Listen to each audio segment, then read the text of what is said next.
যখন বেশি দুঃখ হবে অন্তরে, অন্তর বেশি ব্যথিত হবে, অন্তরে প্রচুর পরিমাণ কষ্ট হবে, কোনো প্রকার চিন্তা করা ছাড়া, কারোর সাথে আলাপ আলোচনা করা ছাড়া যাই নামাজটা বিছান, রবের দরবারে সিজদায় চলে যান। সুবহানাল্লাহ।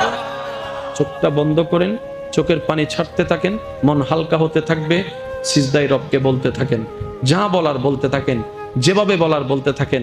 মনে রাখবেন, আপনার সেই মনের বেতার ভাষা হতে পারে আপনার রক্ত বুঝবে না, আপনার ভালোবাসার মানুষ বুঝবে না, আপনার প্রিয় মানুষ বুঝবে না, কিন্তু আপনি যেভাবেই বলেন না কেন, আপনার প্রত্যেকটা শব্দ আপনার রব্বুল আলামিন বুঝবেই বুঝবে। সুবহানাল্লাহ। আপনি যখন ওনাকে দুঃখের কথা বলবেন, উনি আপনার দুঃখটাকে হালকা করে দিবে, সেই দুঃখের খবর প্রকাশ করে আপনাকে কখনো বেইজ্জত করবে না। আর আপনি যখন সুখের খবর পেয়ে রবের দরবারে সিজদায় চলে যাবেন, তখন আল্লাহ তাআলা খুশি হয়ে আপনার সুখটাকে আরো বাড়ায় দিবে। লা ইন শাকারতুম